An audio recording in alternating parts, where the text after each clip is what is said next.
Hello, welcome again to the high mat of video walkthroughs. It just keeps on going, which says something about how verbose I am, but something about how large Lumina is. Today we're on to the legato section, legato soloists, and I do think this will be a shorter video because there's that many. What's that? 4, 8, 10. There's 10 instruments in here, and I think it's right to saying that all of these instruments are featured elsewhere in the library. There's sustained, staccato, chords, all sorts of different variations, I think.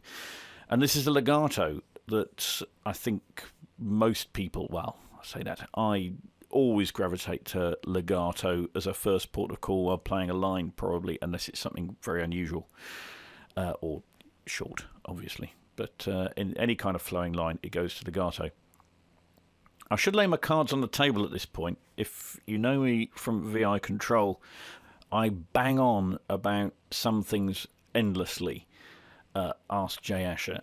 But one of the things I bang on about is the problem of recording legato in an ambient space, in something with a lovely, rich reverb. Samples can sound great in such spaces, but very often they present problems when recording legato instruments. Skip this next 30 seconds if you know all about legato, because probably a lot of you do. What happens when you record legato is you're not just recording the notes, you're recording the transitions between the notes, which is all well and good, but when you're in these ambient spaces, that means that you have the transition between the note, and that has this lovely tail to it, and then you have the new note that's got a tail, and if you start playing several notes together, they all start doubling up and going all over each other. And so then you have to sort of chop it off a bit early. And then when you chop it off, that can sound unnatural. So it's sort of fraught with problems, really. I don't own Symphobia 2, and I've played those legato instruments, and they sound really good for an ambient space, I have to say. They sounded excellent on Tri-Sound. So let's see how Lumina fares up. We'll start with the alto flute. I think there's a flute in Symphobia 2, wasn't there? This is an alto flute, a very lower register.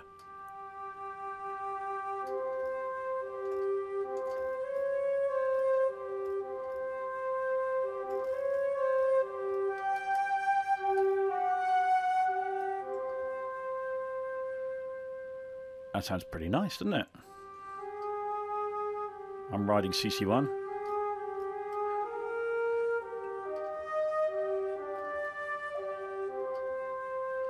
So playing at that kind of speed, very nice indeed, very good. The faster you play, the more you might run into trouble.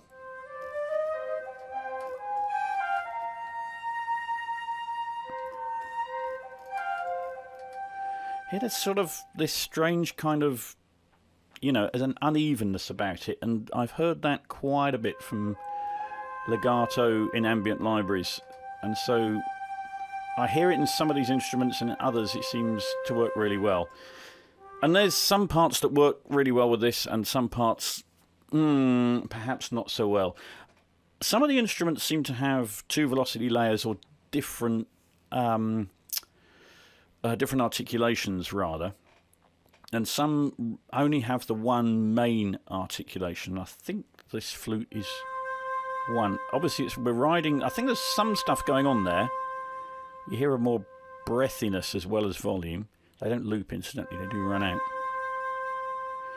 And that's, I think it's a trick, but it's a very good trick. It's actually a really good compromise, because often you get phasing if you have 2 layers on a solo instrument. So I'm kind of happy with that side of it. You see? So play slowly, and for the right kind of line, this is going to work great, because it's got a beautiful tone, but that's how high it goes, by the way. C5. Starting at G2. So the right kind of line, this is great, but maybe successive versions will refine this a little more, that the playing at speed is a little difficult. Now, one good trick it's got up its sleeve, though, is if you whack the key hard on a transition. Listen, so this is... That's normal. Now I'll whack the key hard.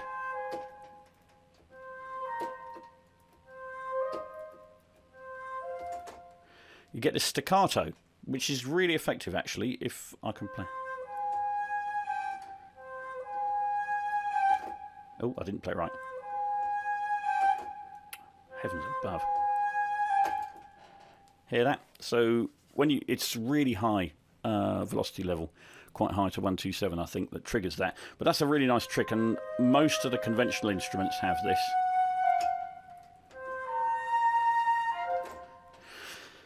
So all in all, really good for some stuff, but perhaps not good for every kind of line you might want to play. And let's move on to bassoon. It's sort of split between conventional woodwinds and this recorder, soprano voice, tin whistle, and a trumpet as well. So we start off with all the conventional stuff. The bassoon.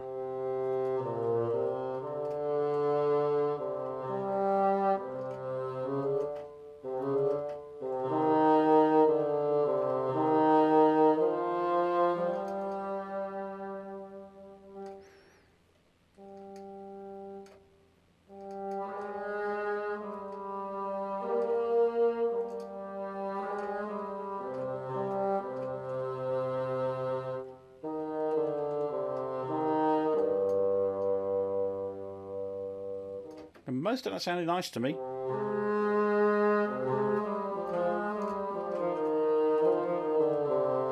Again, the faster you get, the more trouble you'll get in. Same trick with the staccatos that I like.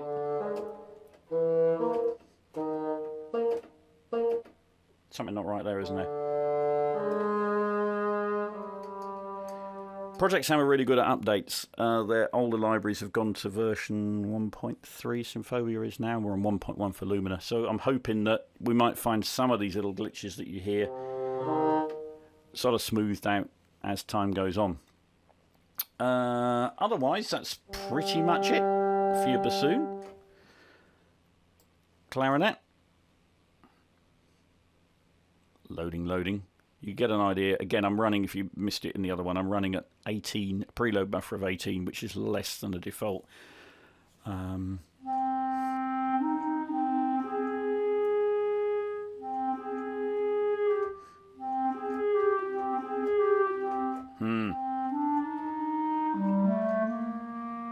Play more gently.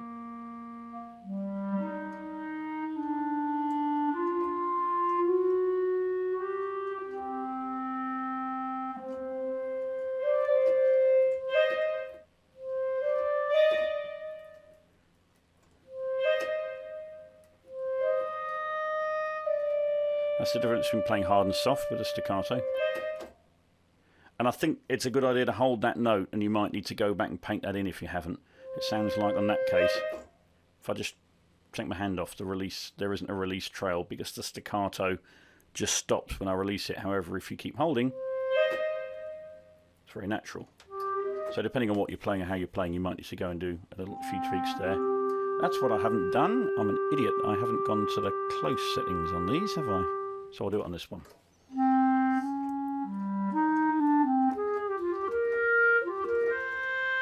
And it's very important in these, actually, because I think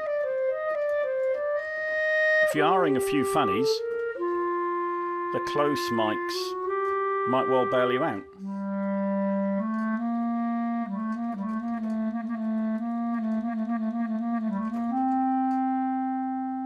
Sorry, it's not particularly tuneful, most of this. I tend to just hit random notes when I'm sort of listening out for things.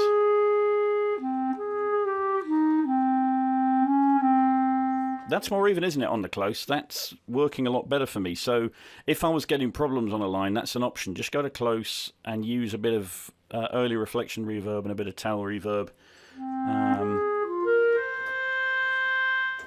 And that might get you out of that problem. Go back to the stage. At that sort of speed, the stage isn't working so well for me.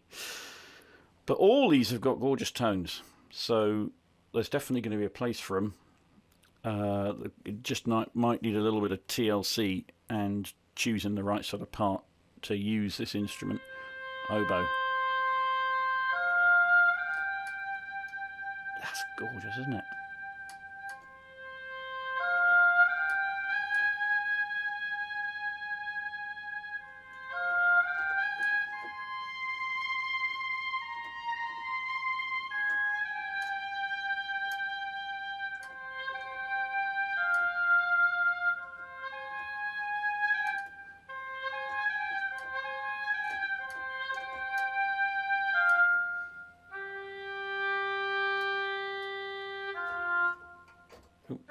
quite down to that C. Goes down to the D.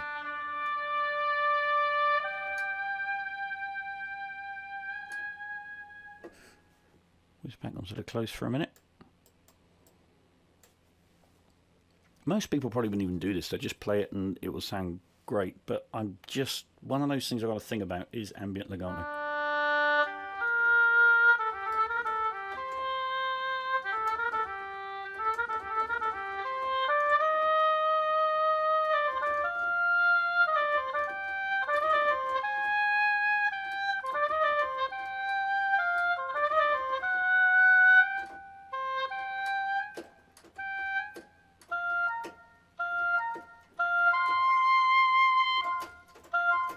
Hear what I'm doing there. Again, much better for faster lines to be on close. Recorders, we've got 3 recorders. I'm not going into anything other than alphabetical order here, so it's not very logical, is it? But here's the alto.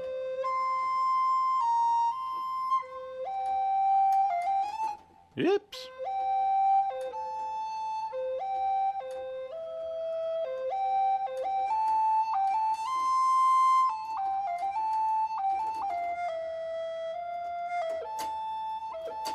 I don't have the staccato in the same way on these.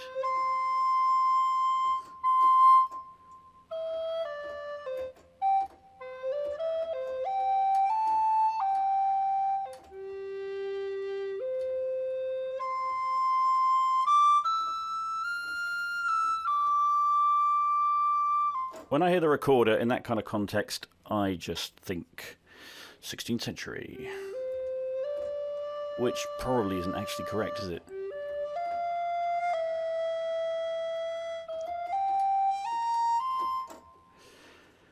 We have the alto, we have the soprano, which will be higher. Watch the blue. Hey, we go up there. We now go up to that right up here.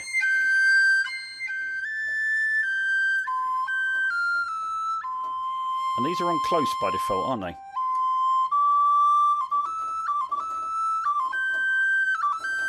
And it's playing nice and quick.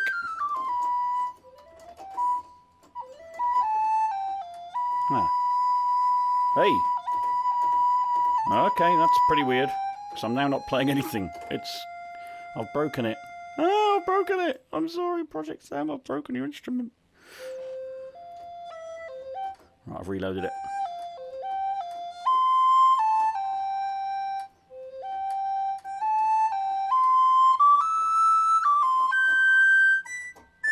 It's a very distinctive tone that I think is very useful for some kinds of writing.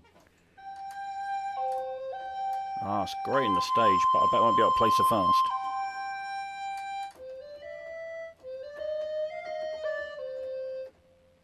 Oops, I'm in the wrong register.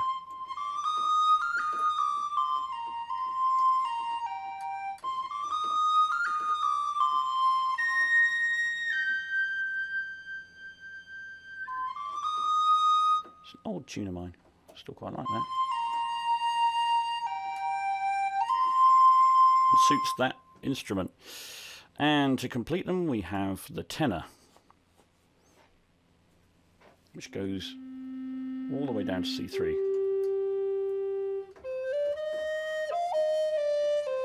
Back on the close.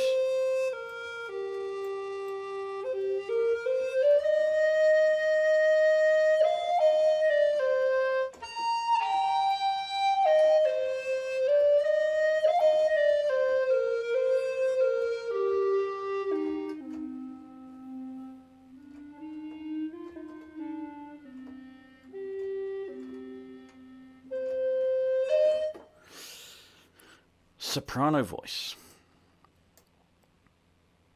A lot of people will be interested in this.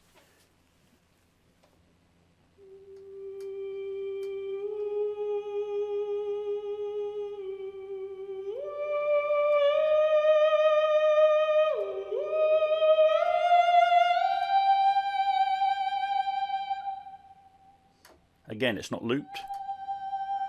You've got to be careful of running out. Or without playing legato. Oh, stupid keyboard. I'm chucking this keyboard in the bin. I know I've said it in every single one, but sometimes when you hit a note, it doesn't even sound. I play badly enough as it is without this making it even worse. Sorry.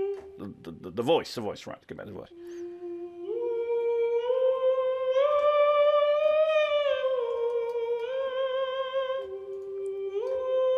Oops, not legato, I'm trying to play. Now you hear the low velocities, it's an oo. The higher velocities are an ah.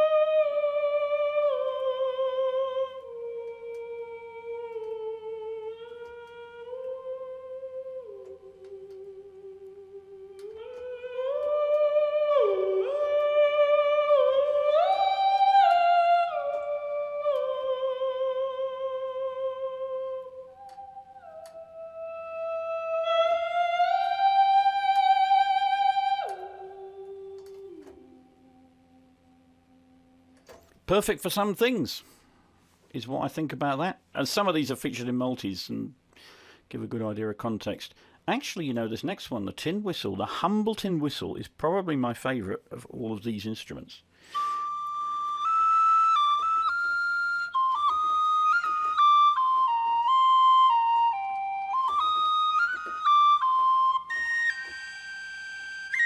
So it's got this cute thing, when you hit the note hard here, it's not a staccato, it's that kind of... You'll have a little grace note into it, or a little... And they vary from note to note, actually, as to what they are. If you want a little ornament, that's the word. You just play hard, and also it tends to be played with vibrato afterwards.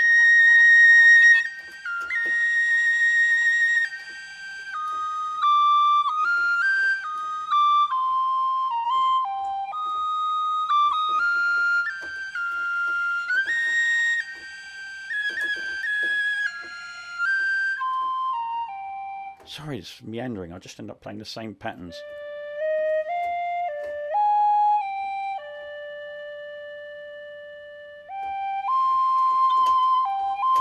Hear that there? I play hard.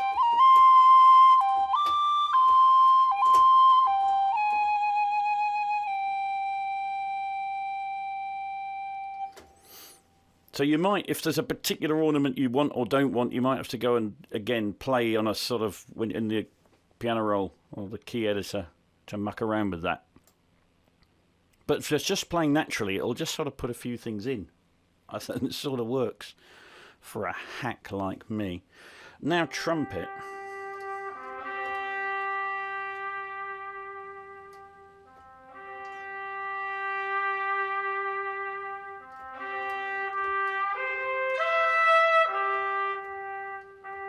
Forgive me for playing this. It just lends it to it, doesn't it?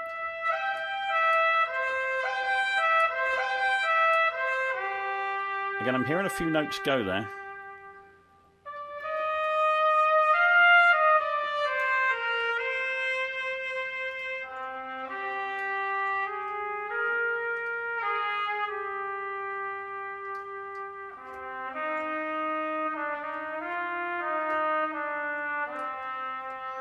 So let's see, as I switch to close, if that faster playing is improved.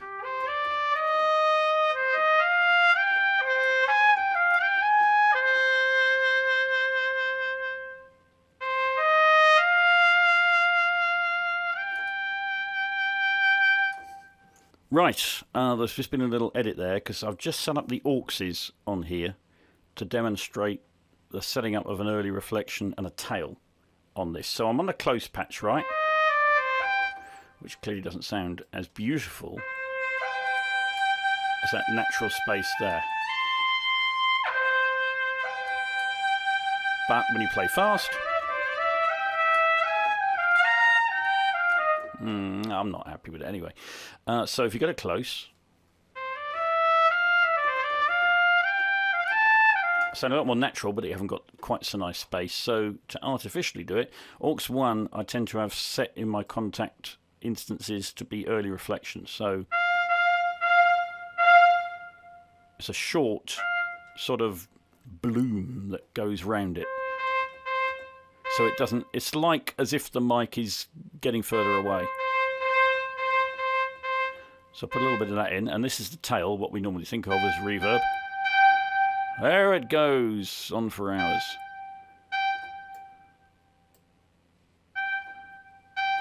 So now,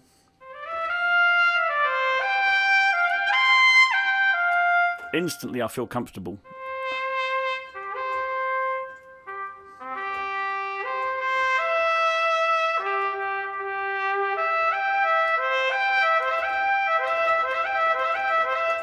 I'm playing fast. That's kind of how I like to play. So the close here is the lifesaver, and that's how I'll probably be using these.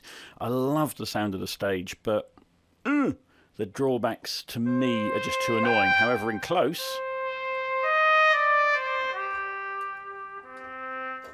that works for me. Turn that off, all the magic goes again. You've just got mainly sound of a spot. There's a bit of that on there, isn't there? So I could take that out completely. Which is probably what I should be doing if I'm adding my own. Too much.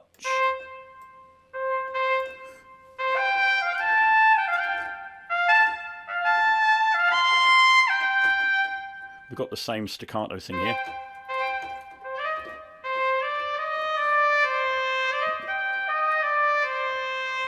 And of course that trick works on absolutely anything.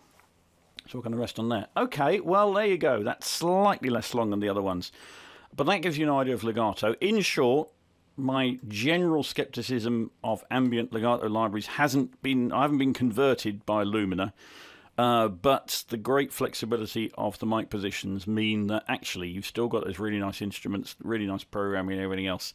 And I can make that sit and play quite nicely. So there we go, which leaves us just one to go, which will be in the next video, Dystopia, which has got some real gems in it.